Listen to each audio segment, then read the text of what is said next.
एक गांव के बाहर एक जंगल था। उस जंगल में और उसके दोस्त भी नहीं थे। एक दिन जब गांव में टिंकू और बंटी नाम के बच्चे खेल रहे होते हैं, तभी उनकी फुटबॉल राजू के पास जाती है और बच्चे राजू से फुटबॉल देने को कहते हैं। ए राजू, फुटबॉल देना हमें। किससे फुटबॉल मांग रहा है? ये कैसे देगा? ये तो लगड़ा है, लगड़ा। तू भी ना टिंकू, कैसे बोल रहा है राजू से? भाई वो लंगड़ा है तो उसकी गलती थोड़ी ना है, अगर वो गरीब है तो। इस बात पर राजू को गुस्सा आता है और वो उन दोनों से बोलता है, अगर मैं लंगड़ा और गरीब हूँ तो इसमें मेरी कोई गलती थोड़ी ना है। मुझे तो भगवान ने ऐसा बनाया है। इस बात पर बंटी को भी गुस्सा आ जाता है और वो राजू को धक्का देकर गिरा देता है। राजू नीचे गिर जाता है और रोने लगता है। बंटी और टिंकू वहाँ से भाग जाते हैं।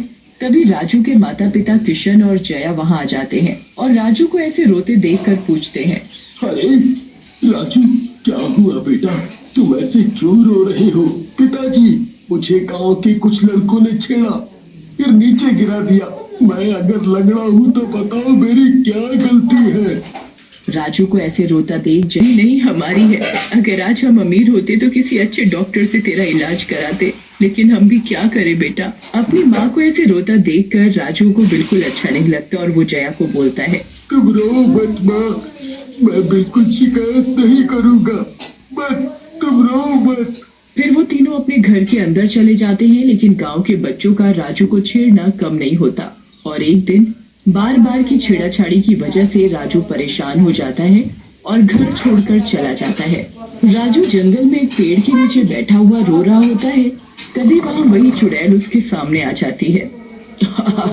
ए लंगड़े, यहाँ क्यों बैठा है? चल भाग यहाँ से, नहीं तो मार कर खा जाऊंगी तुझे।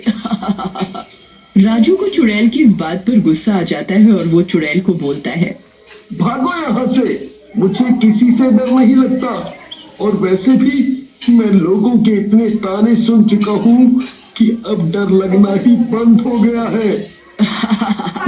बहुत बहादुर है लड़के तू। तुझे पता है मैं कौन हूँ? हाँ, पता है मुझे, तुम इस जंगल की चुड़ैल हो, लेकिन मुझे तुमसे डर नहीं लगता और मैं अब मरना चाहता हूँ। राजू की इस बात पर चुड़ैल को हैरानी होती है और वो राजू से बोलती है, वाह राजू वाह, पहली बार ऐसा कोई बहादुर मिला है जो मुझसे नहीं डरता। लेकिन तुझे पता नहीं राजू कि आत्महत्या करना पाप है और ये गलत काम है, ये तो कायरता है। लेकिन मैं क्या करूँ चुड़ैल जी, मुझे सब छेड़ते हैं और मेरे लंगड़ेपन का मजाक बनाते हैं। मैं इन सब से दुखी हो गया हूँ। राजू, यही तो जीवन है, जब तक जिंदा रहोगे तब तक तुम्हें इन सारी मेरी दोस्त बनोगी। राजू की मासूम बातें सुनकर चुड़ैल को भी रोना आ जाता है और वो राजू को बोलती है, राजू तुम्हारी बातें सुनकर तो मुझे भी रोना आने लगा है। तुम सच में बहुत प्यारे हो। हाँ, मैं तुम्हारी दोस्त भी बनूंगी और तुम्हारे साथ भी रहूंगी, और अगर किसी ने तुम्हें परेशान किया तो मैं उसे सबक भी सिखाऊंगी। वाह, फिर तो मजा आ जाएगा तुम्हारे जैसा दोस्त बनाकर। वाह वाह। चलो ज्यादा हंसो मत और घर चलो, अब तुम्हारी माँ तुम्हारी चिंता कर रही होगी। फिर चुड़ैल राजू का हाथ पकड़ती है और उड़ाकर राजू के घर ले जाती है और नहीं राजू, तुम्हारी माँ मुझसे मिलकर खुश नहीं बल्कि डर जाएगी। और राजू मेरे बच्चे, तू कहाँ चला गया था? पता है मैं कितनी परेशान थी। क्या हुआ? कहीं तू हमें छोड़कर तो नहीं जाना चाहता? कहीं नहीं मेरी प्यारी माँ, ऐसी बातें करती है। भला मैं अपनी प्यारी माँ को कहीं छोड़कर जाऊंगा? तू भी कितनी भोली है। नहीं नहीं, मुझे पता है बच्चे, हम गरीबी के कारण तुम्हारा ठीक ढंग से इलाज नहीं करा पा रहे, लेकिन क्या करें, इतनी मेहनत के बाद भी कुछ नहीं बचता।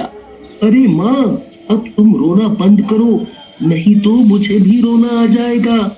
ऐसी कोई बात नहीं है, मुझे आपसे कोई शिकायत नहीं है। ऐसा कहकर राजू अपनी माँ के गले लग जाता है। वो सुन लेती है और सोचती है, इन दोनों का प्यार देखकर मुझे अपना बेटा याद आ गया। काश वो भी मुझसे इतना प्यार करता तो मेरी ऐसी मौत नहीं होती और ना ही मैं चुड़ैल बनती। ऐसा कहकर चुड़ैल वहाँ से चली जाती है।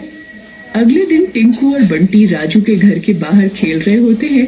तभी राजू को देखकर वो राजू को फिर से छेड़ना शुरू कर देते हैं। बंटी, देख वो लगड़ा राजू फिर आ गया।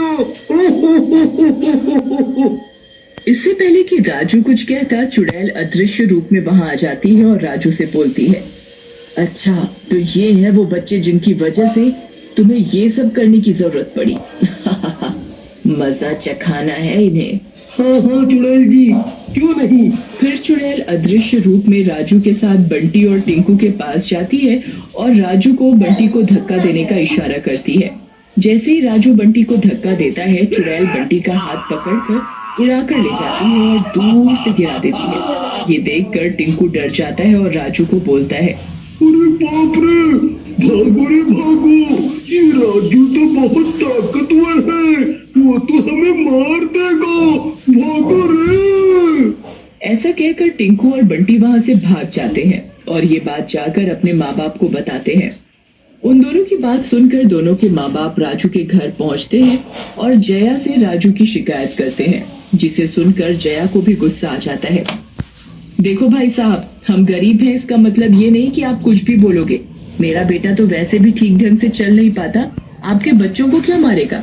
जया की बात सुनकर टिंकू और बंटी के माँ बाप वहाँ से चले जाते हैं, लेकिन जया को उनकी बात पर शक हो जाता है और वो राजू पर नजर रखना चालू कर देती है।